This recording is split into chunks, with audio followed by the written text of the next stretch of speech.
अब शुरू होने जा रहा है देश का सबसे बड़ा मुकदमा, आपकी अदालत, रजत शर्मा के साथ।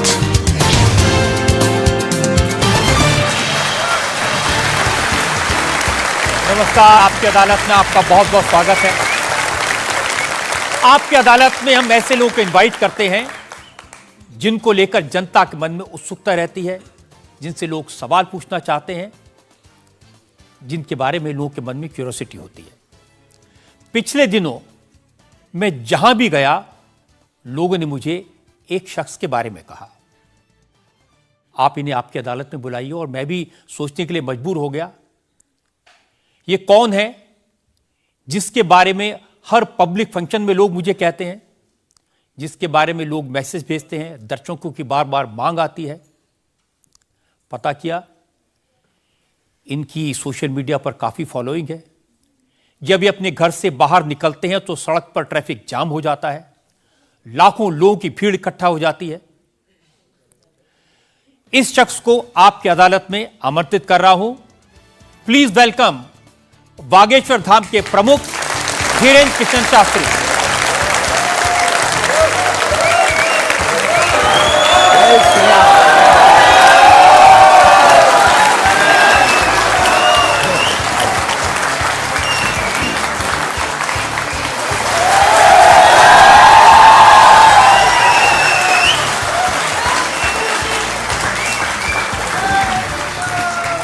और धीरेन्द्र कृष्ण शास्त्री पर मुकदमे में आज हमारे जज हैं वरिष्ठ पत्रकार विनोद अग्निहोत्री।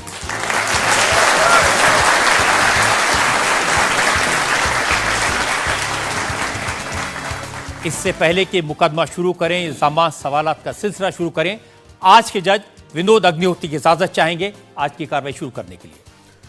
इजाजत है मुकदमा शुरू करने की। और इससे पहले कि पहला इल्जाम लगे शास्त्री जी पर, एक नजर डालते हैं शास्त्री जी के लाइफ पर।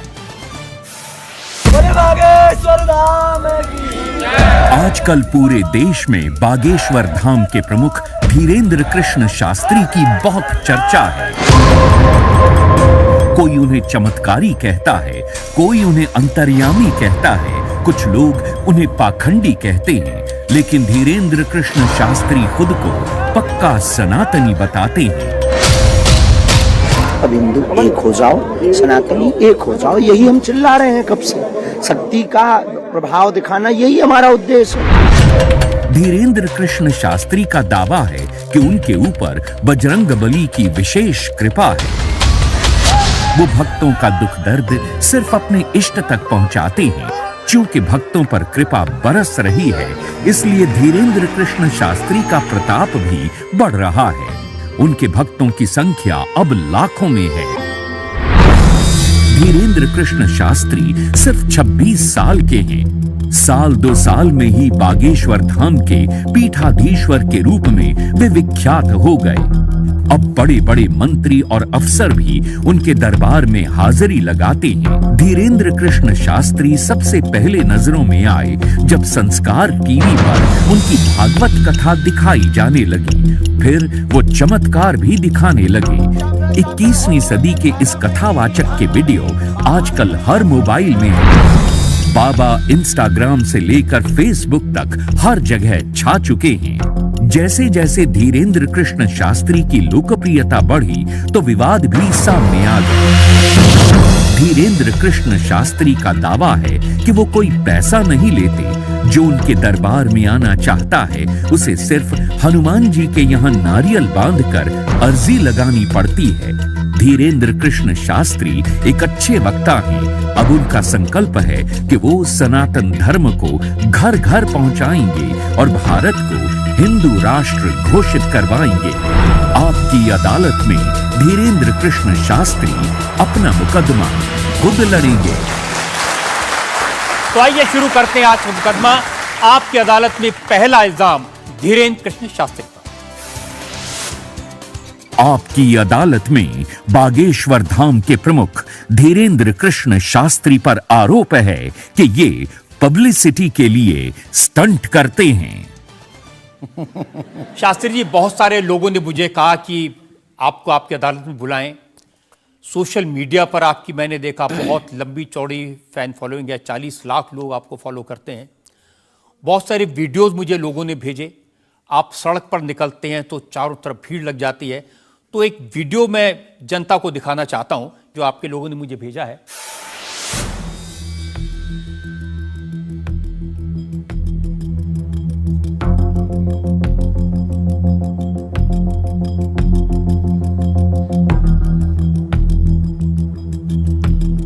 तो ये वाकई में शास्त्री जी असली वीडियो है या पब्लिसिटी स्टंट है, बनाया हुआ है? लोगों की अपनी अपनी भावनाएं होती हैं, अपनी दृष्टि से देखने की। ये वास्तविकता एक जगह की नहीं है। जहां जहां बागेश्वर बालाजी का दरबार लगता, जहां जहां बागेश्वर बालाजी की कृपा से दास कथा करने जाता, ये तो कम है, कैमरे में कम आया है, और ज्यादा है।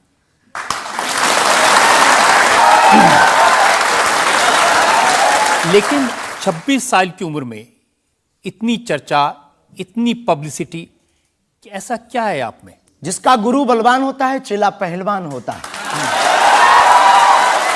जो लोग कहते थे ईश्वर नहीं होते या भगवान नहीं होते, हमारी दृष्टि में इस छोटे से गांव से, गढ़ा गांव, मध्य प्रदेश के बुंदेलखंड में एक छोटा गांव गढ़ा है। गढ़ा में रहने वाला एक छोटे परिवार का बालक धीरेन्द्र कृष्ण अगर यहां तक पहुंच सकता है बालाजी की कृपा से, तो भारत का प्रत्येक व्यक्ति भगवत कृपा से कहीं भी पहुंच सकता है। आपने ये नहीं बताया कि यहां तक कैसे पहुंच गए हैं। ये जो लोग हैं, जो फॉलो करते हैं, जो आपके बारे में इतनी बातें करते हैं, ये क्यों करते हैं? क्या है आप में? बागेश्वर बालाजी की कृपा वो सब पर है। लेकिन आप अगर कहेंगे, क्योंकि आपसे जीतना तो बड़ा मुश्किल है, हम पहले आपको साफ कर दें कि चूंकि आपका नाम तो रजत शर्मा जी है, लेकिन हम आपको दयालु नाम से, क्योंकि हमारी भारतीय परंपरा में बड़ों का नाम नहीं लेते, तो हम आपको दयालु कहकर संबोधित करेंगे, अगर बुरा ना लगे तो। नहीं, आप कुछ भी करिए। वैसे हम आपके यहाँ आज मेहमान हैं, तो ये हमारा अधिकार भी है। तो दयालु जी, हमारे ऊपर, सबके ऊपर बागेश्वर बालाजी की कृपा है। लेकिन हमने अपने गुरुदेव की जो चरणों की सेवा की, उस सेवा के माध्यम से ऋषि परंपरा की जो मंत्र विधा हमको प्राप्त हुई है, वो हमारे पास एक ऐसी अनूठी है जिससे पूरा विश्व की मंगल कामना भी करते हैं। पूरा विश्व अपनी समस्याओं के समाधान के लिए गुरु के नाते बागेश्वर धाम चला आता है। शायद इसीलिए लोग हमारे पास आते हैं। मैंने तो ये देखा कि जब से आप संस्कार टीवी पर आना शुरू हुए और लोगों ने आपके प्रवचन सुने, उसके बाद लोकप्रियता बड़ी तेजी से बढ़ने लगी। हाँ, ये कह सकते हैं माध्यम है, परंतु देखो साधन है, साध्य नहीं। दरबार 3 पीढ़ी से लग रहा, हमारे दादा गुरु जी भी लगाते थे, हम भी 11 साल से लगा रहे। नजर आपकी आज पड़ी है, तो अब इसमें, और हमें ये लगता है कि इसमें ये हमारी गलती नहीं है, देखने वाले की गलती है। बड़ी देर से देखा है हमें, हम तो पहले से ही गुरु कृपा से चमकदार थे। मुझे तो लग रहा है बहुत जल्दी देख लिया आपको, अभी तो आपकी उम्र ही कुछ नहीं है। हम उस परंपरा से हैं, जब 5 वर्ष की अवस्था में ध्रुव जी लीला कर सकते हैं, प्रहलाद जी लीला कर सकते हैं, तो हम 26 साल में क्यों नहीं लीला कर सकते? तो आपने क्या क्या लीलाएं की हैं? कोई ऐसी लीला नहीं की जिसमें हम फंसे हैं, लेकिन आपकी अदालत में आए हैं, तो आपके उसमें आप जो कह रहे हैं, तो हमारे जीवन में गुरु कृपा से जो जो किया सब सनातन के लिए किया, और केवल सनातन के लिए करें। लीला का मतलब ये, हम कोई ईश्वर नहीं है, हम कोई भगवान नहीं है। साधारण जैसे ये इंसान है, वैसे हम मानव हैं, हम में कोई अलग नहीं है। बस हमने अपनी परंपरा को ठीक से जाना, ये अलग है। आप जब स्कूल में पढ़ते थे तो जैसे बाकी छात्र होते हैं ऐसे ही थे लगभग, और मास्टर जी कहते थे ये स्कूल में ना आए तो अच्छा है, इतना शरारती है? हाँ, उपद्रवी तो थोड़ा थे, क्योंकि हम जाते थे तो एक तो बहुत कम जाना होता था, लेकिन बहुत गंभीर और सौम्य भाव से हम जाते थे, और लोगों की भावनाएं हमारे पास रहती थी। चूंकि हमारे दादा गुरु का नाम बहुत प्रसिद्ध था, तो दादा गुरु के कारण लोग हमको भी प्रेम देते थे, स्नेह देते, दुलार देते। हमारे दादा गुरु जी को हनुमान जी का 2 बार साक्षात्कार हुआ, ऐसा हमने माना, और उनके अनुयायियों ने माना। तो हम जब स्कूल में जाते थे, तो बचपन से ही बड़ी कृपा थी, तो लोग, बच्चे हमारे पास आते थे, सब क्लासें एक साथ हो जाती थी, 9वीं 10वीं 8वीं सब एक हो जाती थी, जिसमें हम बैठते थे। अच्छा महाराज जी बताइए हमारी कितनी परसेंटेज बन रही है? तो हम वो बचपना उस वक्त ऐसा भाव रहता था दिखाने का। अब तो बहुत गंभीर हो गए, लोगों ने कह करके हमें बड़ा गंभीर बना दिया। तो वो भाव रहता, अच्छा ठीक है तेरी प्यारे 56% बन रही और मेहनत कर 60 हो जाएगी। तो कौन हनुमान जी बताते थे कितनी परसेंटेज? गुरु प्रेरणा हमसे कोई शक्ति बात नहीं करती है, कोई सामने नहीं हमारे पास बैठती है, हमें तो अनुभव होता है, प्रेरणा होती है। जो ऋषि परंपरा में प्रेरणा है, जो हमारे भारत में अनेकानेक महापुरुष, तो हमको प्रेरणा लगती है, ऐसा अनुभव होता है कि ऐसा होगा। जैसे हमें प्रेरणा लग जाती है कि ऐसा होगा, वो हम लिख देते हैं और इष्ट कृपा से और अपने इष्ट के प्रति आस्था से वो बात सत्य निकलती है। हमारा जीवन भी बड़ा अभाव से गुजरा। एक छोटी झोपड़ी रहती थी, वो भी झोपड़ी कच्ची झोपड़ी, उसमें पिताजी रहते थे, हमारी माँ, हमसे छोटी बहन और उससे छोटा भाई, 5 लोग उसमें रहते थे। उसी में भगवान को स्थान था। दादा गुरुजी निर्मोही अखाड़ा से साधु थे, तो उन्हें परिवार से ज़्यादा मतलब नहीं था। तो बड़ा अभाव में गुजरा हमारा जीवन, बहुत विचित्र स्थितियों में गुजरा। लेकिन अभाव ने प्रभाव की महिमा बताई और आज प्रभाव ने हमें अभाव की महिमा बताई। तो आप कह रहे हैं कि जब छात्र थे तो साधारण छात्र थे जैसे बाकी बच्चे होते हैं, वैसे आज घर परिवार वैसा था जैसे बाकी लोगों का होता है। कोई नई बात नहीं, कोई ऐसा, हम कोई ईश्वर नहीं है, हम संसार से कोई अलग से ब्रह्मा जी की फैक्ट्री से सेट नहीं भये। हम जैसे दुनिया है वैसे हम हैं। बस गुरु परंपरा और हनुमान जी की कृपा क्या होती है, शायद हनुमान जी ने और गुरु ने हमको चुना ये ललकार कर बताने के लिए, हमें लगता है हमारा। इस देश में तो बहुत सारे लोग हैं जो हनुमान जी के भक्त हैं, करोड़ों लोग। हाँ, मंगलवार को शनिवार को मंदिरों में जाते हैं, व्रत रखते हैं, प्रसाद चढ़ाते हैं। तो हनुमान जी ने आपको क्यों पकड़ा? कुछ ज्यादा ही घनिष्ठता होगी हमारी, उनको ज्यादा मोहब्बत हम पर आई होगी। लेकिन इस करोड़ों लोगों में हनुमान जी के लाखों भक्त हैं। उन्होंने अपने लिए मांगा और हमने पूरी विश्व के लिए मांगा। इसीलिए हमें लगता है कि हम में और बाकियों में अंतर। देखिए आपने क्या मांगा, इसके कुछ वीडियोस मैंने देखे हैं। वाह। आप लोगों से कह रहे हैं कि आपके पास जितना चाहे दान दे दो, अपना मकान दे दो, फ्लैट दे दो, बंगला दे दो, घोड़ा दे दो, गाड़ी दे दो, सोना चांदी, बैंक एफडी, मंगलसूत्र, अंगूठी, लुगाई लड़का छोड़ के सब मुझे दे दो। ये हमारा डिस्क्लेमर रहता है दरबार के पहले का। लोगों को जो भावनाएं रहती हैं कि गुरु परंपरा के लोग और साधु लोग दरबार इसलिए लगाते हैं, भगवान को इसलिए रखते हैं कि ये कमाई का जरिया बनाते हैं। और हमने अपने दरबार में बैनर लगा करके वो माइक पर ठोक करके बोलते हैं कि यहाँ किसी भी प्रकार का शुल्क, फीस, दक्षिणा नहीं लगता। पर अगर तुम शिष्य मानते हो अपने आप को और हम गुरु हैं, तो गुरु परंपरा के नाते अगर कुछ भी तुम दे दो, अगर आप भी इंडिया टीवी का ये हाउस हमारे नाम करें, हमें कोई दिक्कत, हमें कोई दिक्कत, और लेते भी हैं।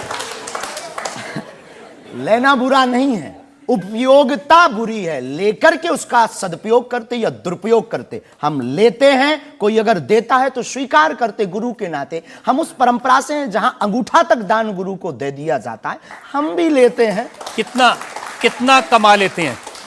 हमारी तो कोई फिक्स कमाई नहीं है, क्योंकि हमारी कोई कंपनी या बिजनेस नहीं है। कोई चढ़ा जाता है, हमारे पास करोड़ों सनातनियों का प्यार, लाखों करोड़ों लोगों की दुआएं, हजारों संतों का आशीर्वाद, इतनी कोई हमारी हिसाब कमाई किताब तो रखता होगा ना कि कितना पैसा आया। जितने सनातनी उतनी कमाई, हिसाब आप लगाओ।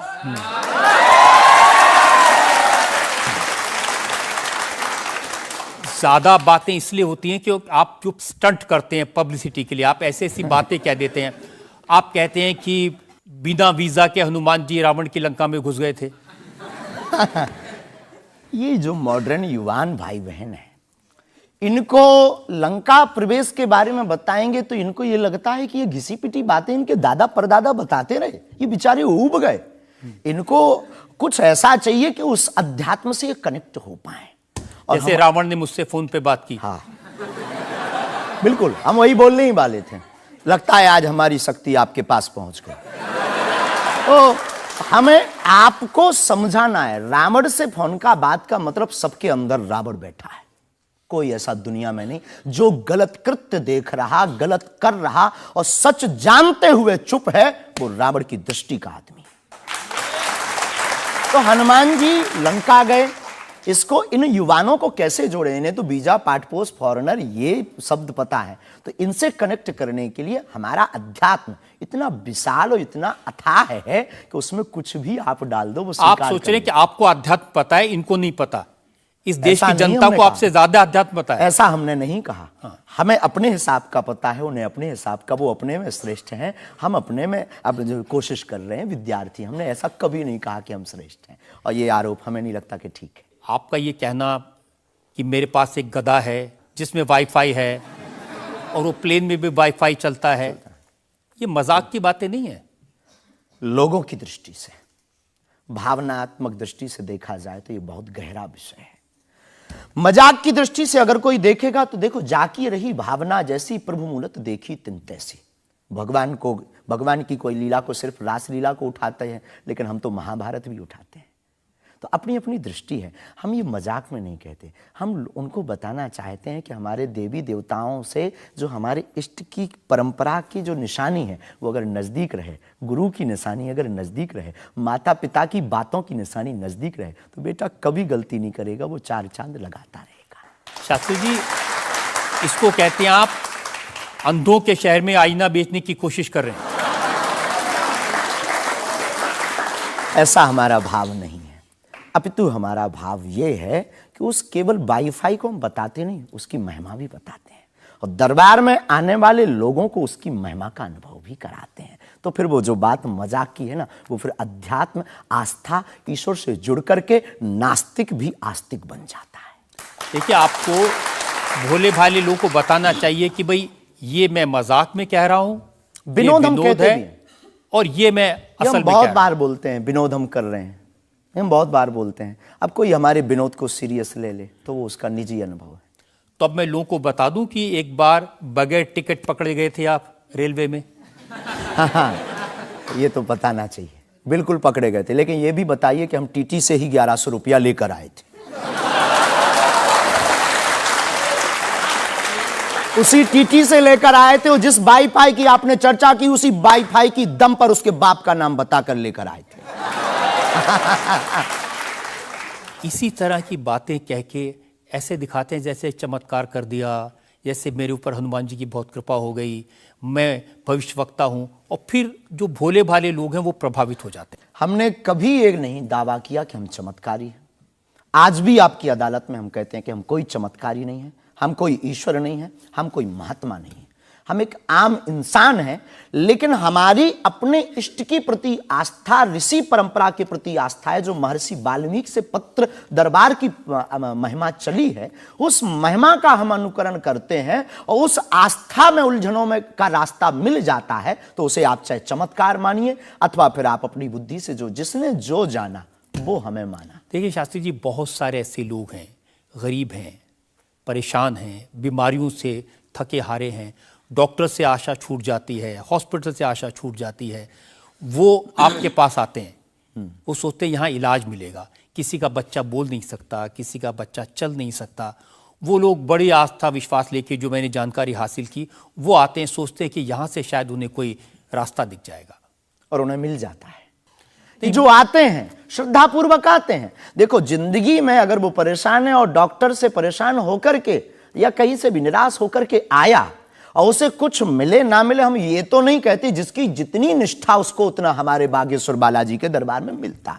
और अगर नहीं मिलता, अगर उसे जीवन जीने की अगर डांडस और सात्तावना मिलती है, तो क्या ये भी कम है?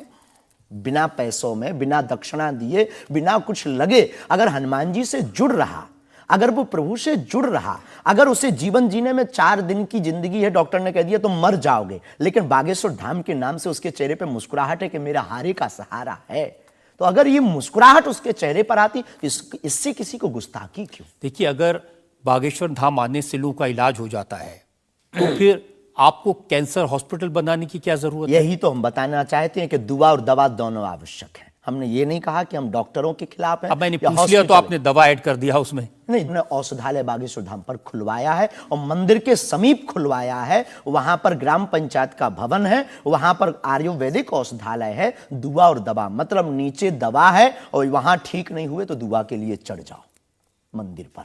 दोनों काम करें, ठीक है। और ये कोई नई बात नहीं है, हमने ऐड नहीं की, डॉक्टर खुद ऐड करता है, ऑपरेशन करता है, जब ठीक नहीं होता तो वो भी कहता है तुम भी प्रार्थना करो। लेकिन ये सही है कि जिस इलाके में आप हैं उस इलाके में बहुत सारे ऐसे लोग हैं जो इसी तरह पर्ची निकालते हैं, जो इसी तरह दुआ की बात करते हैं। पूरे भारत में ऋषि परंपरा के अनेक लोग हैं, बहुत लोग तो नहीं कह सकते, पर अनेक लोग पूरे भारत में हैं। और केवल हमारे इलाके में नहीं, पूरे भारत में। हमारे इलाके में बागेश्वर बालाजी की महिमा और दादा गुरुजी के पास दरबार से, कृपा से बहुत से महापुरुष और भी। मैं बताता हूँ, एक लवलेश नाम के गुरुजी हैं, 20 साल की उम्र है, और वो भी इसी तरह से पर्ची निकालते हैं।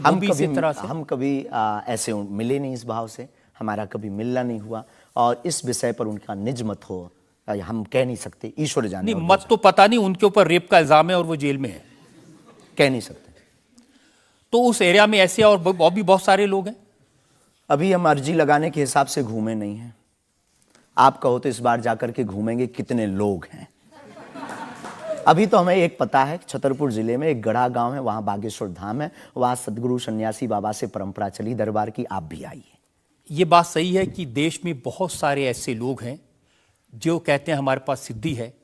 एक जयपुर में है, उन्होंने बताया कि मैंने कर्ण पिशाच को साधा हुआ है, और वो भी किसी की भी डेट ऑफ बर्थ बता देते हैं, किसी के परिवार वालों का नाम बता देते हैं। हमारे पास ऐसी कोई सिद्धि नहीं, ना हमने ऐसी कोई साधना कर रखी है। हमारे पास सिर्फ अपने इष्ट पर, हनुमान जी पर भरोसा है, जो अष्ट सिद्ध नवनिधि के दाता हैं। ना हम कोई डेट बताते हैं, ना हम कोई नाम बताते हैं, और अगर उनकी कृपा से पता चल जाए तो कोई बुरी बात नहीं। जनता में जो लोग सवाल पूछना चाहते हैं, आमतौर पर क्या होता है कि संत का नाम आते ही हमारे माइंड में एक इमेज बनती है कि गाड़ी होगी, बहुत ही जो उनकी वेशभूषा होगी बहुत ही सिंपल और सरल होगी, लेकिन आपकी वेशभूषा देख के, टोपी देख के लगता है एकदम कलरफुल रहता है। आपकी दुनिया ही रंगीन है तो साधु को भी रंगीन होना चाहिए। बहुत बढ़िया, बहुत बढ़िया। जब 7 रंगों की भरी दुनिया है माय डियर सिस्टर, 7 रंगों से भरी दुनिया है, तो मुझे क्या दिक्कत है। और हम कोई साधु नहीं, हम कोई महात्मा नहीं, ना हमने चोला ले रखा है। हम एक वर्ण व्यवस्था की बात नहीं करेंगे, हम एक गुरु के शिष्य हैं और आम इंसान हैं। और अगर कोई सरनेम पूछे तो हम शुक्ल वंशीय सरयूपारी ब्राह्मण हैं। तो जो 7 ब्राह्मणों की वेशभूषा है वो हमने धारण की, गुरु के नाते हमने ये पादुका अपनी एक परंपरा को निर्वाहन करने के लिए धारण की। और टोपी कोई आया तो दे गया, अगर आप कुछ दो बहन हमें तो वो भी स्वीकार है। आप चाहो तो कुछ हमें पहनने को दे सकते हो, हम पहन लेंगे। एक वेबसाइट ने लिखा कि ये जो टोपी पहनते हैं ये पहनाने वाले से भी कुछ गुरु दक्षिणा लेते हैं, जो कपड़े पहनते हैं, जो कपड़े जिसके दिए पहनते हैं उससे भी कुछ पैसा लेते हैं। आज तक ऐसा कोई मिला नहीं है, खोज जारी है। किसी ने हमें आज तक दक्षिणा नहीं दी, टोपी पहनाने के नाम पर या कपड़े पहनाने के नाम पर। हम तो राह चलते कोई मिल जाता है तो उसका पहन लेते, अपना दे देते हैं। हम तो साधु उस परंपरा के हैं, उस परंपरा के। लेकिन अच्छे लगते हैं आपको ये रंग बिरंगे कपड़े? बहुत आनंद आता है। क्या दिक्कत है साहब? किसी को दिक्कत है वो हमसे ज्यादा रंगीन पहने। एक शायर ने कहा कि जो खानदानी रईस हैं वो मिजाज रखते हैं नर्म अपना, आपका लहजा बता रहा है आपकी दौलत ये शोहरत नई नई नहीं।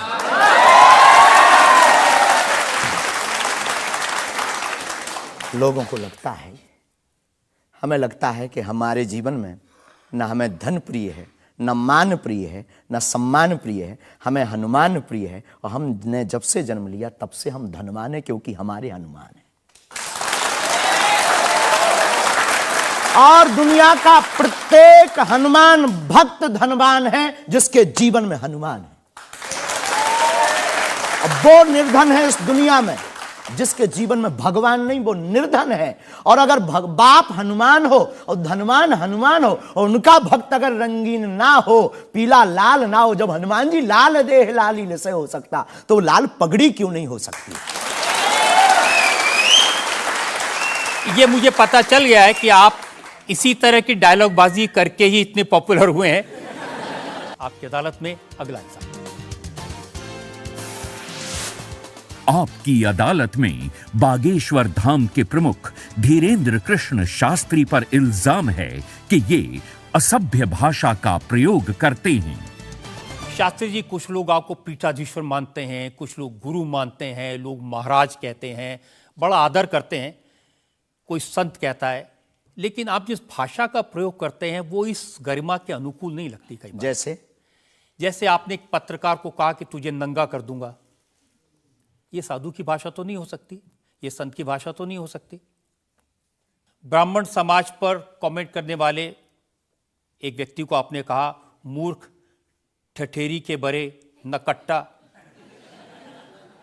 तो ये ठठेरी क्या ये होता कोई हम जातिवादी नहीं है, पहली बात तो हम ये क्लियर है? नहीं, ये ठठेरी क्या होता है? ये हमारे बुंदेलखंड का एक भावनात्मक शब्द है, ठठरी। जब माताएं बड़ी आवेश में होती हैं और बालक कोई गलती कर देता है तो माताएं अपनी बालक को कहती हैं, अरे ठठरी के बरे सुधर जा, न कटा। तो हम बहुत गांव के भोले भाले अनपढ़ गवार आदमी हैं, अंगूठा छाप है, ठीक से पढ़ाई की नहीं, तो गवार आदमी है। तो जो माँ की हमारी जो परंपरा है, जो पारिवारिक बोलचाल है, उस पारिवारिक बोलचाल में अगर कोई साधु के ऊपर टिप्पणी उठाएगा, रामचरितमानस पर टिप्पणी उठाएगा या भगवान पर टिप्पणी उठाएगा, तो स्वभावश सनातनी हिंदू होने के नाते वो लहजा निकल जाता है और सठे साठ्यम समाचरित। ये भी कौन सी गलत बात है? अगर कोई भगवान को गाली बके और हम उसको श्रीमान जी कहें, रहे स्वामी जी कहें, भगवान कहें, तो हमें तो नहीं लगता कि वो बिनय ना मानत जलद जड़ गए 3 दिन बीत और बोले राम सकोप तब भय बिन हो ये न प्रीत। देखिए, आप अपने आप को बड़े पढ़ा लिखा गवार कह करके तो नहीं छुप सकते उसके पीछे। आपने उनसे कहा कि तू मुझे मिल जा, मैं तुझे मसल दूंगा। बहुत अच्छा, हाँ, ये हमने कहा ये तो अच्छी भाषा तो नहीं। क्योंकि उन्होंने कथावाचकों को पाखंडी कहा था, जिस विषय पर आपने ये टिप्पणी किया है। उन्होंने कथावाचक, हमने कहा कथावाचक हो सकते पाखंडी, पर पर्टिकुलर नाम लीजिए, सब नहीं हो सकते। इस भारत में जगतगुरु स्वामी रामभद्राचार्य भी है, मुरारी बापू भी कथाव्यास है, पूज्यपाद श्री मलुक पीठाधीश्वर भी कथाव्यास है, उनमें एक दास भी है। ये महापुरुषों पे आज तक कोई इल्जाम नहीं है, और इन महापुरुषों पर इल्जाम नहीं है तो सब कथा। भाई, एक पत्रकार गलत हो सकता, सब नहीं हो सकते। हम अगर सबको कहें कि सब पत्रकार ऐसे होते हैं तो ये हमारी धूर्तता होगी। तो उसने सब कथावाचकों को ऐसा कहा था, तब हमने उसको कहा था कि भाई अगर तुम ऐसा कहो तो महापुरुषों के बारे में तो किसी को नहीं कहना चाहिए, तो बात ठीक है, तय है। रामचरितमानस के बारे में नहीं कहना चाहिए तो तय है। तो उसके लिए अगर ऐसा मसला कह दिया समझाने के लिए, वो है तो हमारा आदमी चेला। लेकिन आपने संत तुकाराम के बारे में क्या कहा? संत तुकार को आपने कहा संत तुकाराम की लुगाई रोज उन्हें मारती थी, रोज पीटती थी डंडे से। तो किसी ने उनसे पूछा, तुम रोज लुगाई से पिटते हो, शर्म नहीं आती? इसमें बोलचाल की भाषा में थोड़ा सा वो हुआ। हमने एक कथा पढ़ी थी एक पुस्तक में, उसमें लिखा था कि उनकी पत्नी झगड़ालू, बड़ी ईर्षालु थी, बड़ी विचित्र थी, और वो संत तुकाराम जी को एक बार गन्ने के लिए भेजती, गन्ना वो एक लेकर शाम को आते तो वो उनके शरीर पर प्रहार कर देती, एक गन्ने के 2 टुकड़े हो जाते। पर तुकाराम बहुत अद्भुत महापुरुष थे, उन्होंने कहा, देख तू कितनी ज्ञानवान है, पहले गन्ना एक था, हम लोग 2 थे, तूने मेरे शरीर पर प्रहार करके गन्ने के 2 टुकड़े कर दिया, अब एक तू चूस एक मैं लूं। तो लेकिन आपने जो बोलचाल उसमें बिगड़ा है, जिस अंदाज में कहा था वो सम्मानजनक नहीं था, समाज के लिए असभ्य था, इसमें कोई संदेह नहीं है। लेकिन हम अपनी भाषा से समझने का कोशिश करते हैं, जो कई बार हमारी भाषा लोगों के अनुरूप फिट नहीं है। कभी आपको नहीं लगता कि संत तुकाराम जैसे महान संत के बारे में ये कह दिया, उसके लिए हमें तो गलती माननी चाहिए? बिल्कुल, अगर ये किसी की भावनाओं को ठेस पहुंचा तो संतों के प्रति हमारे हृदय में अथाह प्रेम है, अथाह प्रेम। और हम स्वप्न में भी, हम तो खुद साधु परंपरा से जीवित हुए हैं, नालायक से बोलने लायक संतों के कारण हुए, और हम अगर संतों का अनादर करेंगे तो अपनी जिंदगी में हम रहेंगे कहां? तो हम तो विनम्रता पूर्वक अगर किसी को ठेस पहुंचा तो हमें नहीं लगता कि हमारे द्वारा उनको ऐसा कहा, लेकिन अगर किसी को ठेस पहुंचा और शब्द ऐसा मुंह से फिसल गया तो हम क्षमा प्रार्थी, कोई संदेह। अब मैं एक और उदाहरण आपको बताता हूँ। अच्छा किया कि आपने क्षमा प्रार्थना की, करना ही चाहिए साधु संतों के बारे में, अगर गलती से मुंह से कुछ निकल जाए, बहक करके अगर हो जाता तो कोई दिक्कत। आप बात कर रहे थे साईं बाबा के बारे में, और आपने कहा कि हमने सुना वो चांद मियां निकले। हाँ, सुना। आपने कहा कि कई बार लगता है कि 33 कोटि क्या कम पड़ गए, और समझदार के लिए इशारा काफी है जी। जिन साईं बाबा को करोड़ों लोग मानते हैं, करोड़ों लोग की श्रद्धा उनमें है, उन्हें भगवान मानते हैं, उनकी पूजा करते हैं, उनके मंदिरों में लाखों लोग जाते हैं, उनके बारे में इस तरह की भाषा? बात ये थी, प्रश्न ये था, क्या साईं बाबा हिंदू हैं या मुसलमान? हमने कहा हम तो उस वक्त थे नहीं भाई साहब, अगर होते तो देखते टोपी पहनते थे कि माला। तो हमने जो सुना है, कोर्ट ने कहा, ऐसा एक पत्रकार में पत्र वार्ता में निकला है कि वो चांद मियां हैं। उन्होंने, उनके जो कमेटी के लोग हैं, उन्होंने क्षमा मांगी। तो हमने यही बात उनको बता दी, बस प्रेस की बात बता दी। तो हमसे ज्यादा ये आरोप जिस पत्रकार ने ये छापा है उस पर उठना चाहिए। नहीं, लेकिन आपके कहने से लोगों की भावनाएं आहत हुई। हमारा किसी भी संत के प्रति अनादर नहीं, सब धर्मों के प्रति सम्मान है। जो जिस धर्म को मान रहा, बलपूर्वक उसको मानना चाहिए। हम सिर्फ अपने धर्म के कट्टर हैं, सिर्फ ये बताना चाहते हैं हम आपको। तो साईं बाबा का सम्मान करते हैं आप? बेझिझक, संत के नाते, संत के नाते बेझिझक। हमें बाबा साईं बाबा से क्या आपत्ति है, क्या विपत्ति है? हमें अपने आप से आपत्ति नहीं है, हम किसी साधु से कैसे आपत्ति हो सकती है? क्योंकि जिस सनातन धर्म की आप बात करते हैं, वो वसुदेव कुटुंबकम सबसे पहले की तो संयम, धैर्य, भाषा पर नियंत्रण, ये सब। लेकिन कब तक धैर्य, कब तक संयम?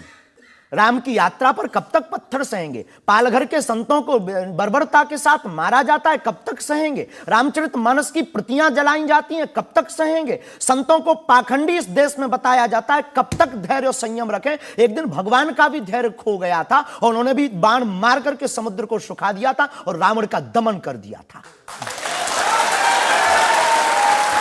तो हम कब तक धैर्य, ये भोले भाले लोग, ये भोले भाले सनातनी कब तक ये धैर्य सहेंगे? और एक बात हम आपकी अदालत में बोल देते हैं, सनातन के लिए अगर हमारे प्राण जाते हों और अगर लोगों की दृष्टि में हम असंयमित हैं तो ये हमें बने रहने दीजिए। देखिए, सनातन धर्म के बारे में आप अच्छी बातें कही, किसी को आपत्ति नहीं है, लेकिन अभी जो आप इतनी जोर जोर से कह रहे थे कब तक बर्दाश्त करें, कब तक बर्दाश्त करें, तो कौन आपको बर्दाश्त करने को कह रहा है? जो ये प्रतियां जला रहे हैं, जो संतों को मार रहे हैं, जो सनातन के खिलाफ झूठा प्रचार कर रहे हैं, जो संतों के खिलाफ और सनातन की संस्कृति को छिन्न भिन्न करने के लिए मूवी बना रहे हैं। जब आप ऐसी बातें कहते हैं ना, तो असदुद्दीन ओवैसी जैसे लोगों को ये कहने का मौका मिलता है कि इन लोगों को अनाप शनाप बातें करने का अधिकार दे दिया सरकार ने। उनको लगता है कि इस तरह की बातें करते हैं उससे समाज में नफरत पैदा होती है, दीवारें खड़ी होती हैं। हम करें तो चोरी, वो करें तो सीना जोरी। उनके मंचों से मारने काटने की बात होती तब नहीं, अक्षरधाम में 40 हिंदुओं को मारा जाता तब नहीं ये है, उनके खुले मंच पर धर्म परिवर्तन करवाया जाता है तब कुछ नहीं होता है। उनके खुले मंच पर संतों को, कितने संतों की हम आपको वीडियो क्लिप ना दिखा दें, उनके खिलाफ टिप्पणी की, गाली बकी गई, यहां तक कि हमको भी रोज 500 गालियां आज दी जा रही। तो क्या ये सही है? शास्त्री जी, हिंदू समाज में भी ऐसे बहुत सारे लोग हैं जो इस तरह की भाषा का इस्तेमाल करते हैं, जो इस तरह की धमकियां देते हैं, जो दूसरे धर्मों की भावनाओं को हमें नहीं आहत लगता करते कि हैं। हिंदू समाज धमकियां देता है, जवाब दे। समाज नहीं, हिंदू समाज में भी कुछ लोग ऐसे वो हैं, कुछ लोग अगर जो हैं इसी तो तरह का भाषा का इस्तेमाल सबका कर- तो नहीं कह सकते, हाँ। पर हम प्रति उत्तर नहीं, दें। जो लोग ऐसे लोग हैं उनके लिए भी आपको उसी सख्ती से बोलना चाहिए। हम किसी भी पंथ के विरोधी नहीं हैं, हम सनातन धर्म के कट्टर हैं और सनातन का विरोध, हमें मुसलमानों से डर नहीं है, ना पादरियों से, ईसाइयों से, अपने में भी रहने वाले कुछ जयचंदों से भी डर है जो सनातन का विरोध कर रहे हैं। हम उनके खिलाफ भी बोलते हैं। और ये जो मसलने वाला विषय है, ये मसलने वाला विषय जो हमने बोला है वो किसी मुसलमान के लिए नहीं बोला, एक हिंदू व्यक्ति के लिए ही बोला जब उसने संतों पर उंगली उठाई थी। और बोलना हमारा, हमें मौलिक अधिकार है, हम भी भारतीय नागरिक हैं। मुसलमानों से कुछ परेशानी है आपको? बिल्कुल भी नहीं, हमारे तो मित्र भी हैं। मैंने तो ये हमें भी कोई सुना कि आपकी बहन की शादी एक मुसलमान से पैसे लेकर सहयोग आपने दी। करवाई हाँ, थी। आज भी हमारा मित्र, अभी 5 दिन पहले ही मिला, चाय भी पी। और हमारा लगभग 500-600 मुसलमान परिवार हैं जो आत्मा से जुड़े हैं। इस भारत का प्रत्येक नागरिक अपने हृदय पर अगर हाथ रखे ना, अब मीडिया में वो कुछ भी बोले तो उसकी रंगों में राम और कृष्ण का ही ब्लड बह रहा है। तो हम मानवता के पुजारी हैं, हम मानवता के पुजारी हैं, जातियों के या पंथ के पुजारी नहीं। हम इसको लेकर मेरे पास और इल्जाम है। हम एक ब्रेक के रुकेंगे और ब्रेक के बाद आपकी अदालत में धीरेन्द्र के शास्त्री पर इल्जाम और सवाल आपका एक और आपकी अदालत में अगला इल्जाम। आपकी अदालत में बागेश्वर धाम के प्रमुख धीरेन्द्र कृष्ण शास्त्री पर आरोप है कि ये अपने विरोधियों को धमकी देते हैं। शास्त्री जी, सुना है कि विरोधियों को धमकी दे रहे थे आप, लेकिन आजकल आपको भी धमकियां मिलने लगी हैं। आपको भी लोग कह रहे हैं कि जान को खतरा है। हाँ, ये कोई नई बात नहीं है। इस भारत में जब जब भी सनातन की बात किसी ने पुरजोर तरीके से उठाई है तो उसको मिटाने के लिए और उसको डिगाने के लिए तरह तरह के स्वांग और षड्यंत्र, तरह तरह के प्रायोजित ढंग से उसको फंसाने के उपाय किए गए हैं। लेकिन सिर पर सीताराम, फिकर फिर क्या करना। और रही बात धमकी की, तो साधु परंपरा में या हम अपनी गुरु परंपरा में कभी किसी को धमकी नहीं देते हैं। हम सिर्फ ये कहते हैं कायदे में रहोगे तो फायदे में रहोगे। आपके लिए सुरक्षा की मांग करने के लिए आपके समर्थकों ने जंतर मंतर पर एक प्रदर्शन किया, उसका वीडियो मैंने देखा है। और जो लोग बागेश्वर धाम के नाम पर वहां प्रदर्शन कर रहे हैं, वो कह रहे थे अब चाकू छोड़ो, तलवारें रखो, अब इन लोगों को गोली मारो। और वो लोग बहुत ही हिंसक भाषा का इस्तेमाल। ये बिल्कुल भी कतई हमें पसंद नहीं है और इसकी छूट हमने कदापि किसी को नहीं दी है, क्योंकि हम स्वयं ये कहते हैं कि जिंदगी में याद रखना, सनातन धर्म वो धर्म है जो अहिंसा का पुजारी है और हम हिंसा के पक्षधर नहीं है, क्योंकि हिंदू का अर्थ ही होता है जो हिंसा का दमन करे। लेकिन आपने तो कुछ रिएक्ट ही नहीं किया। वो आपके स्पोक्स पर्सन हैं, उन्होंने कहा कि अरे तुम सब कब मारोगे, जब सब मर जाओगे, ईसाइयों को, मुसलमानों को कब मारोगे। नहीं, ये बात बिल्कुल गलत है, क्योंकि सबको जीने का अधिकार है और हमें ऐसी कोई जानकारी नहीं लगी और हमारी तरफ से कोई लोग नहीं गए। लेकिन मैंने आपको जानकारी दे दी, आप चाहें तो मैं आपको वीडियो भेज दूंगा, वो देख लीजिए। बिल्कुल, हम एक बार बोलेंगे उनको, बेझिझक बोलेंगे। हम कभी इसके पक्षधर नहीं है। हम भारत में बहुत प्रेम और बहुत ही अहिंसा पूर्वक जीवन के पक्षधर हैं, इसलिए हमने हिंदू राष्ट्र की मांग की है। इतने अहिंसा के पक्षधर हैं आप, आपने खुद एक बार कहा कि अब सब हिंदू अपने हाथ में हथियार, माला और भाला रखो। ये तो हमारी देवी देवताओं के भी हाथ में है। प्रत्येक भगवान के हाथ में, किसी के हाथ में मुगदर है, त्रिशूल है, उनसे भी लोगों को आपत्ति होगी जिन्हें दिक्कत है। हम सुरक्षा करना, भारतीय संविधान में भी हथियार देने का लाइसेंस दिया जाता है, उसको बंद करवाया जाए।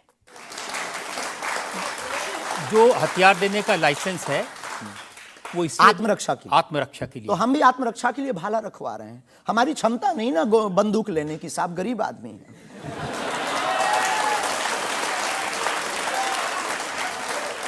जब आप इस तरह की बातें करते हैं ना, तो फिर सवाल ये उठता है कि आपकी सुरक्षा के लिए टैक्स पेयर क्यों पैसा दे, जनता क्यों पैसा दे। आप इस तरह की बातें करेंगे, भाला की बात करेंगे, बंदूक की बात करेंगे, गोली की बात करेंगे, तो धमकी मिलेगी। हाँ मिलेगी, लेकिन हमने कभी बंदूक की बात नहीं की, हमने भाला और माला की बात की। और रही बात सुरक्षा की, तो प्रत्येक नागरिक की सुरक्षा करने की जिम्मेदारी भारत सरकार की है और हमें अपने इष्ट और भारत की सरकार पर भरोसा है, वर्तमान सरकार पर भरोसा है। साधु संत के तुम रखवारे, असुर निकंदन राम दुलारे, एक तो हमारा पहला भरोसा ही है। हमारे इष्ट हमारे हनुमान जी है और हमारा ये धमकी नहीं है।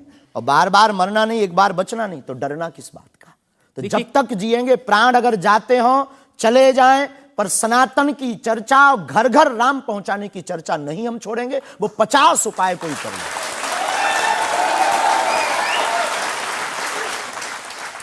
कोई ना कोई डर तो है।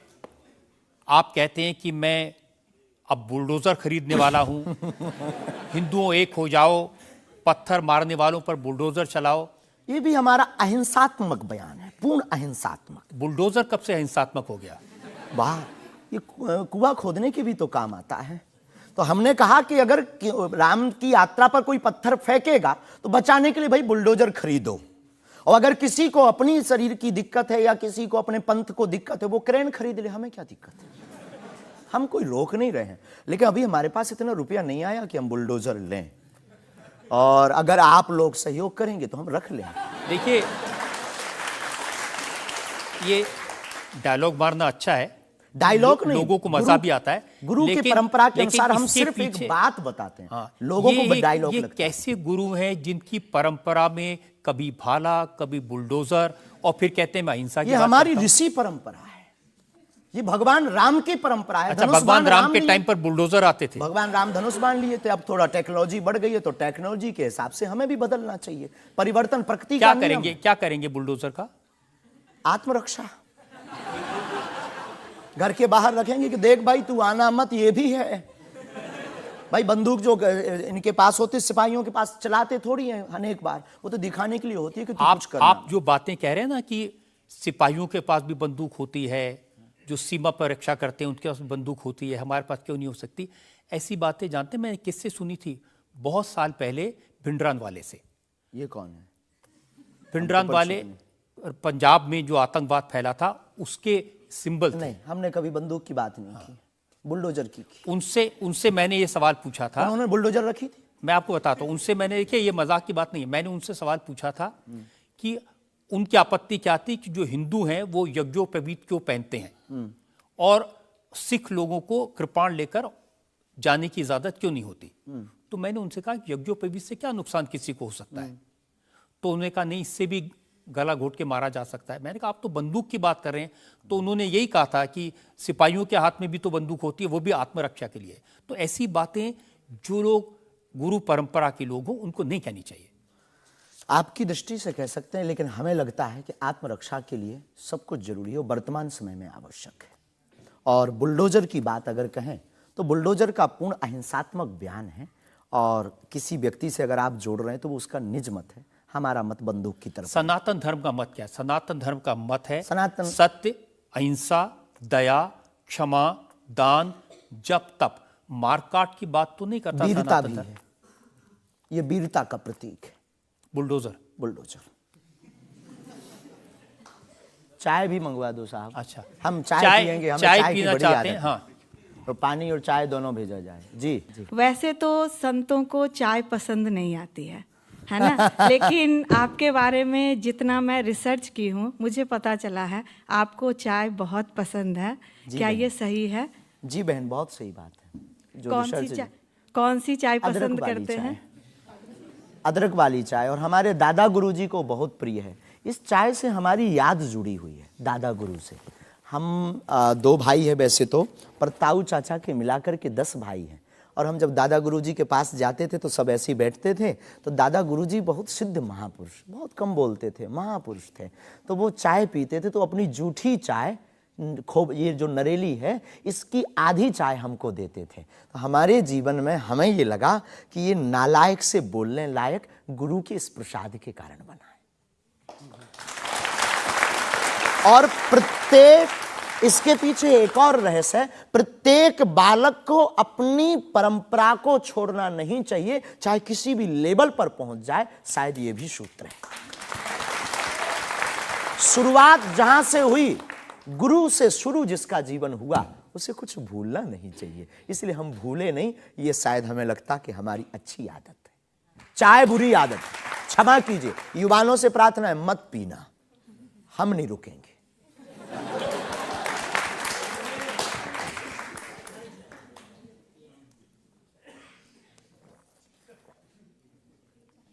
और हमारे दादा गुरु ने तो श्लोक भी बनाया है, कहो तो सुनाऊं? चाय पर श्लोक। चाय पर श्लोक आपने नहीं सुना होगा, एक बार सुन। केटली गर्भ संभूतम शक्कर पत्ती मिश्रितम कप मध्य विराजते देवी ओम चाय चंडिकाय नमो नमः। और केवल इतना ही नहीं, चाय और चाह दोनों जिंदगी में बहन जरूरी है। चाय हमारे लिए जरूरी है क्योंकि हमें लगता कि चाय से गुरु की याद आती है, और जिससे ईश्वर की याद आए वो बुरी चीज भी अच्छी है। और चाह, परमात्मा को पाने की चाह भी जिंदगी में बहुत जरूरी है। जिसके अंदर ईश्वर को पाने की चाह होती, वो आदमी भी नंबर 1 का होता। चाह पैसों से आनों में आती रही, चाह आनों से रुपया बनाती रही, चाह रुपयों से नोट बुनाती रही, चाह नोटों से कोठी चुनाती रही, चाहे कोठी में मोटर मंगाती रही, चाहे मोटर से होटल में जाती रही, चाहे होटल में बोतल खुलाती रही, चाहे क्या क्या ना करती कराती रही। चाहे मोटर से होटल में जाती रही, चाहे होटल में बोतल खुलाती रही, चाहे क्या क्या ना करती कराती रही, चाहे पाली जिन्होंने वो पीले हुए चाहे छोड़ी जिन्होंने वो रसीले हुए, चाहे जी से लगी जी जरा हो गया, चाहे हरी से लगी जी हरा हो गया। अब एक ही चाहे हमको चाहिए, वो अगर चाहे हनुमान जी तो फिर क्या चाहिए।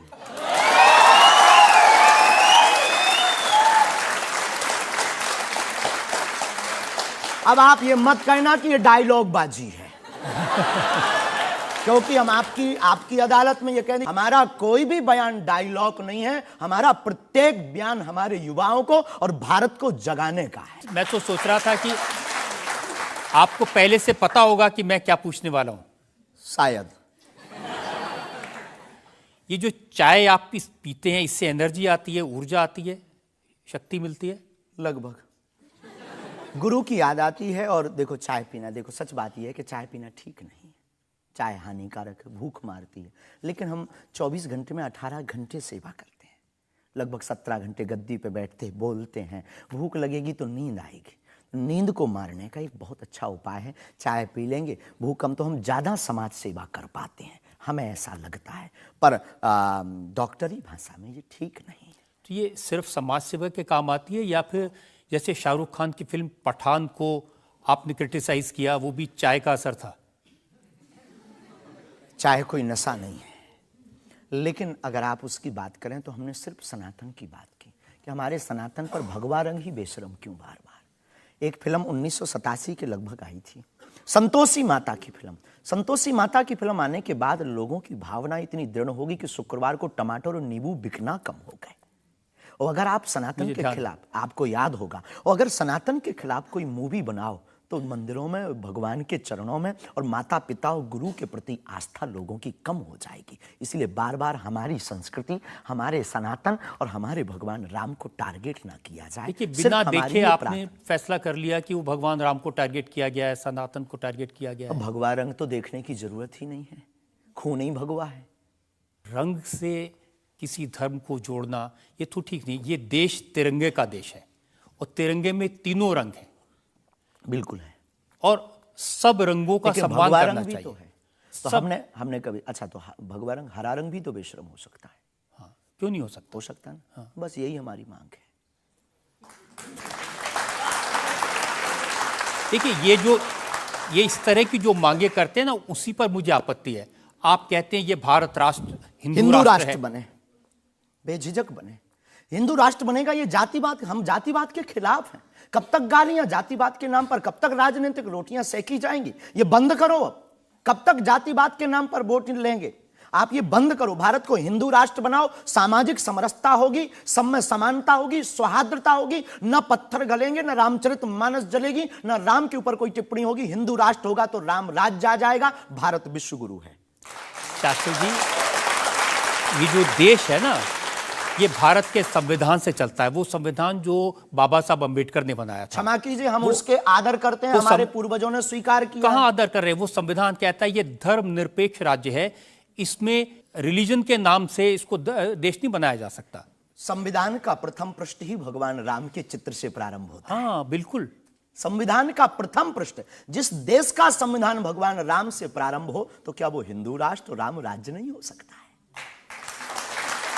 वही संविधान जो भगवान राम के पृष्ठ से शुरू होता है, वही संविधान कहता है कि भारत एक धर्मनिरपेक्ष हमने राज्य ऐसा है। सुना है, पढ़ा नहीं है, पूछना नहीं, पंथ निरपेक्ष कहा है। धर्म तो सिर्फ सनातन नहीं, धर्मनिरपेक्ष। हाँ, तो धर्म सिर्फ सनातन है, बाकी सब पंथ। देखिए, और जो देश धर्मनिरपेक्ष नहीं होते, जैसे हमारे पड़ोस में पाकिस्तान धर्म के आधार पर बना, उसका क्या हाल है ये आप देख रहे हैं। देख रहे हैं, लोगों के पास खाने को रोटी नहीं है, आतंकवाद चरम सीमा पर है। जब इस्लाम के नाम पर देश बनेगा, धर्म के नाम पर बनेगा, तो ये होगा। बिल्कुल बात सही है आपकी, लेकिन हम आपको बता दें, बाकी सब पंथ हैं, धर्म सिर्फ सनातन है। सुप्रीम कोर्ट के सामने ये मामला आया था, और सुप्रीम कोर्ट ने क्या कहा था, एग्जैक्ट वर्ड्स मैं आपको बताता हूं। सुप्रीम कोर्ट ने कहा कि भारत जैसे धर्मनिरपेक्ष देश में धर्म के आधार पर घृणा फैलाने की, लोगों को बांटने की गुंजाइश नहीं है। जी, सुप्रीम कोर्ट तो का ये नहीं करना चाहिए। हमारी तरफ से आदर है, लेकिन भारत हिंदू राष्ट्र था, है, बस घोषणा की जरूरत है। देखिए, आप रंग के नाम पर फिल्मों का विरोध करते हैं, आपने कहा कि ये फिल्म नहीं चलने देंगे। हम सिर्फ सनातन के विरोधियों का विरोध करते हैं, कोई रंग से, कोई व्यक्ति से, किसी संप्रदाय से हमारा कोई विरोध नहीं। सनातन के विरोधी से हमारा विरोध है, वो किसी भी बिरादरी या समुदाय या समाज का, चाहे भले ही क्यों। आपको यह भी समझना होगा, जिस फिल्म का आप इतना विरोध कर रहे थे, जिसको आप कह रहे थे कि लोग देखने ना जाएं, उसको करोड़ों ने देखा और वो लोग सुपरहिट फिल्म हुई। होनी भी चाहिए, हमने सुना सुधार भी किया है, और सुधार करके कोई करे तो फिल्मों से हमारा कोई विरोध नहीं है, क्योंकि वो एक कला है और कला के प्रति हमारा सम्मान है। नहीं, लेकिन आप तो बार बार कभी आप आमिर खान की फिल्म का जिक्र करते हैं, कभी क्योंकि वो शाहरुख खान पीके वाली मूवी बना करके भगवान को गाल पर चिपका करके शंकर जी को बाथरूम में बंद करता है, तो क्या ये सही है? जिसके प्रति हमारी आस्था है, लाखों लोग कहेंगे इस बात को सुनने के बाद, जिनके प्रति हमारी आस्था है उनके साथ ऐसा मजाक किया जाए, भगवान के साथ खिलवाड़ किया जाए, क्या ये सही है? और उसकी बात बोलना अगर विरोध है तो हम मरते दम तक विरोध करेंगे। शास्त्री जी, मुझे कभी कभी लगता है कि चूंकि आपकी उम्र कम है, जैसे आप भिंडरान वाले को नहीं जानते, ऐसे ही फिल्मों का इतिहास भी आप नहीं जानते। एक फिल्म आई थी बैजू बावरा, उसमें एक भजन था मन तड़पत हरि दर्शन को आज, जो सबसे हिट था। इसे लिखा शकील बदायूनी ने, म्यूजिक दिया नौशाद ने, गाया मोहम्मद रफ़ी ने। हम आपको बहुत विनम्रता पूर्वक कहें कि हम किसी भी समुदाय के विरोधी नहीं हैं। पुनः हम कहते हैं, हम रहीम को मानने वाले और कबीर का सम्मान करने वाले हैं। हम शेख मुबारक के साथ मित्रता निभाने वाले। ये आपको समझने की जरूरत है, ये मलिक मोहम्मद जायसी और रसखान का देश है, जहां पर उन्होंने भगवान का गुणगान किया। हमने कभी विरोध नहीं किया, सम्मान किया, रसखान के पद गाए, रसखान के प्रति हमारा आदर है, और भारत में सामाजिक सौहार्दता बनी रही, ये हमारी मांग है। और क्या ये नाजायज मांग है? नहीं, जिन आमिर खान का जिक्र कर रहे हैं, उन्होंने जब लगान फिल्म बनाई, उस फिल्म में जो भजन था वो जावेद अख्तर ने लिखा और रहमान ने उसका म्यूजिक दिया। जी, तो उसके प्रति सम्मान है। हमने सुना नहीं है, अभी तक उस फिल्म को देखा नहीं है, पर उसके प्रति हमारा सम्मान है। उसके प्रति हमारा कोई अगर वीडियो के लिए विरोध का मिले तो दिखाइए। मैं भेजूंगा आपको, यही आपकी नहीं, प्रॉब्लम है। हमारा विरोध उस गाने के प्रति नहीं, उस गाने के प्रति नहीं है। आप बस हमारा तो सिर्फ सनातन की बात है, फंडा सिर्फ सनातन सनातन। सिर्फ मैं कह रहा हूं कि आपको जिसका विरोध करना है उसके बारे में थोड़ी सी जानकारी हासिल कर लीजिए। आपको न मिले तो मुझसे पूछ लीजिए। बहुत अच्छा है, अब आगे से ये कोशिश करेंगे, लेकिन सनातन के लिए पूछ नहीं पाएंगे हम। सनातन पर उंगली उठाएगा तो इधर से भी डायरेक्ट सीधा सा होगा। ऐसा लगता है कि जैसे आपने सनातन धर्म के नाम पर धमकियां देने की दुकान खोल ली है। अगर किसी को यह धमकी लगती है तो उसे लगना चाहिए, क्योंकि प्रत्येक भारतीय नागरिक को बोलने का अधिकार है, और हमें भी बोलने का अधिकार है सनातन के लिए, क्योंकि हमारा जन्म सनातन के लिए हुआ, हमारा जीवन सनातन के लिए है, और हम मरेंगे भी सनातन। बोलने पर आपत्ति नहीं है, हम धमकी देने पर आपत्ति है। हम धमकी नहीं देते, हम सिर्फ ये कहते हैं कायदे में रहो तो फायदे में रहो। ये भारत राम का देश है, बस हम कायदा सिखाते हैं, और गुरु का काम है कायदा सिखाना, धमकी नहीं। गुरु क्या डांट करके धमकी देता है? गुरु धमकी, अगर कुम्हार मटका बनाता है तो भीतर से हाथ भी तो लगाता है। तो हम तो गुरु परंपरा के हैं, तो गुरु के नाते हम समझाते हैं, माय डियर, मेरे प्यारे, सनातन के लिए मत बोलो। बुंदेली भाषा में ऐसी भाषा बोलेंगे तो अच्छा है। नहीं बोलेंगे, पर ठटरी बरे भी नहीं छोड़ेंगे। आपकी अदालत में अगला इंसान। आपकी अदालत में बागेश्वर धाम के प्रमुख धीरेन्द्र कृष्ण शास्त्री पर इल्जाम है कि ये दुष्प्रचार करवाते हैं। देखिए, एक उदाहरण मैं आपको देना चाहता हूं। YouTube पर मैं देख रहा था, एक वीडियो है आपका, और उस वीडियो को देखने से ये इंप्रेशन आता है कि जैसे प्रधानमंत्री नरेंद्र मोदी आपके दरबार में आए, और एक नहीं 3 ऐसे वीडियो हैं बागेश्वर धाम ऑफिशियल चैनल पर। अब आपके समर्थकों ने बनाया, मैं आपको दिखा देता हूं, आप बताइए कि वो आपका है क्या नहीं। बागेश्वर धाम सरकार पहुंचे पीएम मोदी, तो क्या मोदी जी भी बागेश्वर धाम सरकार के भक्त हो गए हैं? आए दिन बागेश्वर सरकार के पास नेताओं की भीड़ लगी रहती है, जिसमें प्रधानमंत्री नरेंद्र मोदी जी का नाम भी शामिल है, जो कुछ दिन पहले ही बागेश्वर धाम सरकार के दर्शन करने पहुंचे थे। और कहा जाता है कि कुछ दिन पहले नरेंद्र मोदी जी भी बागेश्वर धाम सरकार से अपनी अर्जी लगवाने आए थे। तो आइए सुनते हैं स्वयं पंडित धीरेन्द्र शास्त्री से।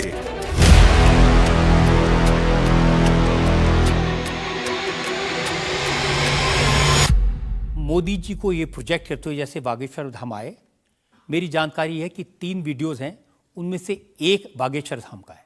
बागेश्वर धाम के ऑफिशियल चैनल से कभी हो ही नहीं सकता है, न ऐसी भूल हो सकती है, क्योंकि हमने कभी ऐसी इजाज़त नहीं दी। ये बहुत बड़ी गलतियां हैं। टीआरपी के चक्कर में रोज़ तो लोग हमारी शादी करवा देते हैं यूट्यूब पर। आपने सिर्फ ये भर देखा, ये भी तो देखिए कि हर बार हमारी लड़की बदल दी जाती है। हैप्पी बर्थडे कहीं ये कह दिया जाता है। एक ने न्यूज़ डाली थी, बागेश्वर सरकार 23 तारीख को परिणय सूत्र में बंधेंगे। संतों के फोन आने लगे। तो ये सिर्फ मीडिया पर, चूंकि बागेश्वर धाम बहुत सर्च हो रहा, और हनुमान जी भला सर्च हो क्यों ना। हनुमान जी तो लोगों की श्वास में, ये पवन पुत्र हैं। तो लोग बागेश्वर धाम बालाजी के नाम से सर्च करते हैं, तो लोगों को जो कुछ यूट्यूब वाले हैं, सब नहीं, कुछ यूट्यूब वाले हैं जो अपनी व्यूअरशिप बढ़ाने के चक्कर में इस प्रकार का कुकृत्य करते हैं, जो दुष्प्रचार है। और बागेश्वर धाम ने इस पर अनेक बार कार्रवाई भी की, उनके खिलाफ नोटिस भी भेजा, और अनेक बार डिस्क्लेमर भी बागेश्वर दरबार में हमने दिया है कि किसी भी प्रकार की भ्रामक जानकारी से बचें। धाम का इस प्रकार से कोई भी लेना देना नहीं है। ये खुद की निजता के साथ वो बेफुजूली के कार्य कर रहे हैं, और बागेश्वर धाम इसके लिए कानूनी कार्रवाई भी करवाएगा। शास्त्री जी, प्रधानमंत्री को लेकर इस तरह की वीडियो बागेश्वर धाम के नाम से जाएं, तो आपको नहीं लगता कि ये भोले भाले लोगों के लिए मिसलीडिंग है? लोग ऐसी बातों पर भरोसा कर लेंगे। धाम से तो हुआ नहीं, कोई कर रहा हो तो खबर नहीं है, पर कर रहा जो, उसके खिलाफ कानूनी कार्रवाई। अगर आपके नाम पे भी कोई कर रहा है तो भी आपको कोई एक्शन लेना चाहिए। आपने कुछ कार्रवाई की है? हाँ, अनेक बार नोटिस भी भिजवाया है, अनेक बार कितने चैनलों को बंद करवाया है। जो कई बार कोई खान के खिलाफ कर देते थे हमारे लिए, कई बार कोई धमकी डाल दे, बागेश्वर धाम पहुंचे जेल, अब वो ऐसी हथकड़ी हो, वो पुलिस अगल बगल लगा देते थे। तो इनसे हमारी, आपके सोच से भी प्रार्थना, इसको बहुत देखा जाएगा, आपकी अदालत को जब भी देखा जाए, इस प्रकार की भ्रामक जानकारी से बचें। हम इस प्रकार, कोई भी हमारा दरबार या कथा प्रदर्शन का विषय नहीं है, हमारी कथा और दरबार दर्शन का विषय है। तो आपकी तरफ से मोदी जी के वीडियोस को लेकर के क्या कार्रवाई की गई? इसमें अभी इसकी हमें आज पता लगा है कि मोदी जी का बना है। पूर्व में हमको वो जेएलएल वाला बताया था, हमें इसका ज्ञान नहीं है, लेकिन हम जाते ही तुरंत आपकी अदालत के बाद लीगली कार्रवाई एफआईआर अपने अमुक थाने पर करवाएंगे। अच्छा, इसके अलावा और भी बहुत सारे वीडियोस हैं। देवेंद्र फडणवीस का है, मनोज तिवारी का है। ये तो आए थे। ये भी फर्जी वीडियो है कि अरे नहीं, ये तो आए थे, इनके मत करवा दियो ना ना ना। देवेंद्र फडणवीस जी भी आए थे, मनोज तिवारी हमारे बहुत प्रिय शिष्य हैं, वो भी आए थे, और बहुत आए हैं, पर मोदी जी नहीं आए हैं। हाँ, ये बता देते हैं। तो इन पे एफआईआर जी डिलीट ना करवा दियो, आप रोक दियो। लेकिन आपके 1-2 सेंटेंसेस हैं जिसमें आप कुछ मोदी जी कह रहे हैं, मोदी जी आइए। हाँ, वो हम लंदन में दरबार में थे, ये शायद उससे अगर ये जोड़ा हो, पूरा तो देखा नहीं, उससे जोड़ा हो तो खबर नहीं, हौस नहीं। मोदी जी वो जहाँ लंदन में राम कथा हम कर रहे थे, तो श्री राम मंदिर के, सनातन मंदिर के जो प्रमुख हैं वो एक मोदी जी हैं, और वो भी गुजराती हैं। तो वो दरबार में बैठे हुए थे, किसी कारण, उनकी व्यवस्था के कारण, प्रशंसा के लिए उनका जिक्र आया, तो लोगों ने शायद वो कट करके उठाया हो, हमारे स्मरण में ऐसा है। लेकिन ये भी गलत है, ये भी अपराध है। वो भी ऑफिशियली, बिना लीगली सहमति लिए बिना आप कोई भी वीडियो शेयर या वो नहीं कर सकता, ऐसा कुछ नियम है, तो ये भी गलत है। मैं आपको बताऊं शास्त्री जी, मैंने 40 साल हो गए मुझे पत्रकारिता में, ऐसे बहुत सारे उदाहरण मैंने देखे हैं। चंद्रा स्वामी को उदाहरण देखा था, वो नरसिम्हा राव के साथ उनकी तस्वीरें, राजीव गांधी के साथ उनकी तस्वीरें, जॉन मैकेंद्रो के साथ तस्वीरें, लिज टेलर के साथ, ये अंतर्राष्ट्रीय ख्याति प्राप्त लोग हैं, और वो ये तस्वीरें दिखाकर अपनी दुकान चलाते थे। और वाकई में जो दुनिया के बड़े बड़े लीडर्स थे, उनसे उनकी पहचान थी। ब्रुनई के सुल्तान उनके शिष्य बन गए थे इसी वजह से। अफ्रीकन कंट्रीज के प्रेसिडेंट थे मोबुतू, वो उनके शिष्य बन गए थे। हमारा कभी भी भाव, कोई आवे सब सम्मानीय है। हमारा ये भाव नहीं है कि हम आपकी फोटो दिखा करके लोग हमको माने। देखो, आप हमारी मीडिया पर प्रचार कर सकते हो, पर अगर दम नहीं होगी, सत्यता नहीं होगी, तो व्यक्ति एक बार आएगा, लौटकर कभी नहीं आएगा, आपको भी गाली देगा, हमको भी गाली देगा। तो ये माध्यम हो सकते हैं, साधन हो सकते, साध्य नहीं। तो हमारा ऐसा भाव नहीं, क्योंकि हमारे पास जो है वो खुली किताब है, ऊपर से नीचे तक, और हम कभी ये नहीं चाहते कि लोग देखें। अब कोई देख रहा तो वो उनकी दृष्टि और उनकी आंख है। हम तो सिर्फ ये चाहते हमें हमारा परमात्मा हनुमान जी देखे, बस। क्या चाहते हैं आप हनुमान जी से? सनातन धर्म और हिंदू राष्ट्र। फिर भी मांग पूरी नहीं होगी। अगर हिंदू राष्ट्र आप कह देंगे कि बन गया तो हम अखंड भारत मांगेंगे।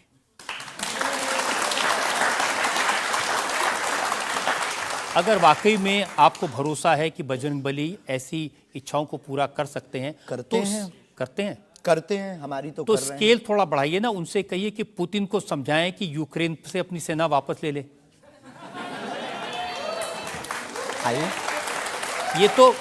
ये तो अंतर्राष्ट्रीय, क्योंकि उससे जो यूक्रेन क्रिश्चियन मुल्क है उनको पता चलेगा कि सनातन धर्म की शक्ति कितनी है। हम अपनी तरफ से प्रतिदिन विश्व में कल्याण हो, विश्व में शांति हो, ये अर्जी लगाते हैं। और हनुमान जी ने रावण को भी समझाया था, मान जा भगवान है, वापस कर दो जानकी माता को। लेकिन जिसकी आ गई हो तो हनुमान जी की बातें उसे नहीं भाती हैं। गुरु के नाते हमने भी प्रार्थना की। अब किसी की आ गई, हम जो बताने, हमारे पास लोग आते, महाराज जी हम मर ना जाएं। अब उसको क्या कहें कि जो बता रहा उसे भी मरना है? हद हो गई। तो पागलों जैसी बात करते मेरे पागल। लेकिन हम श्रीमान जी बड़ी विनम्रता पूर्वक कहें कि अगर आपको लगता है तो आपको अर्जी लगाने एक बार बागेश्वर धाम। नहीं, ये अर्जियां लगाने का काम तो आपका है, मेरा नहीं है।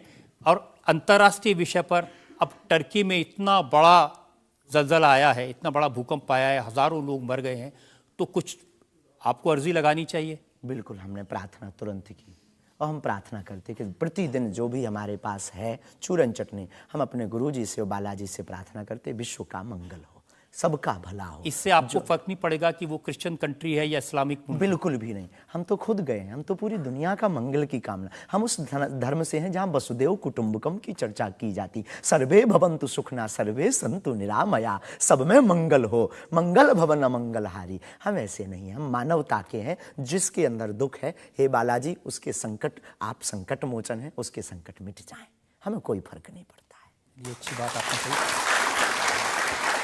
आज हमने मुकदमा चलाया बागेश्वर धाम के प्रमुख धीरेन्द्र कृष्ण शास्त्री पर। हमने उनसे पूछा उनके चमत्कारों के बारे में, उनके प्रवचनों के बारे में, उनके धमकी भरे बयानों के बारे में, उनके स्टंट्स के बारे में और उनको लेकर सोशल मीडिया में चल रहे मिसलीडिंग वीडियोस के बारे में। अब वक्त है आपकी अदालत में आज के जज विनोद अग्निहोत्री के फैसले का। बागेश्वर धाम के प्रमुख आचार्य श्री धीरेन्द्र कृष्ण शास्त्री पर लगे सभी आरोपों और उनके जवाब सुनने के बाद अदालत इस निष्कर्ष पर पहुंची है कि ऋषि और संत परंपरा वाले इस देश में उन्हें भी अपने विचार लोगों तक पहुंचाने का अधिकार है। लेकिन जिस तरह धर्म के नाम पर पाखंड और धोखाधड़ी भी होती है, इसलिए श्री शास्त्री को बहुत सावधान रहने की आवश्यकता है।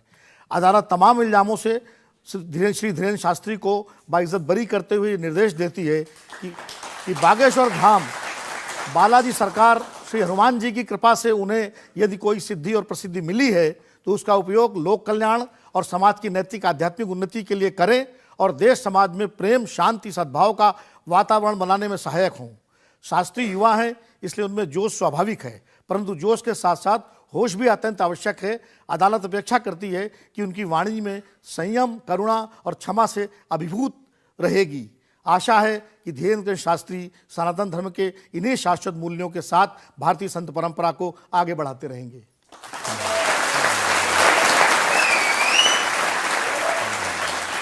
इस विश्वास के साथ कि हमारे जज साहब ने जो हिदायत दी है धीरेन्द्र शास्त्री उसका पालन करेंगे, संभल कर रहेंगे और समाज में किसी भी तरह की भ्रांतियां न फैलें, इसका ध्यान रखेंगे। आपकी अदालत का आज का मुकदमा यहीं खत्म करते हैं। अगले सप्ताह आपसे मुलाकात होगी एक नई शख्सियत के साथ। तब तक के लिए नमस्कार। इंडिया टीवी हर वक्त हर जगह डाउनलोड करने के लिए सर्च करें India TV news Google play store या ऐप स्टोर पर।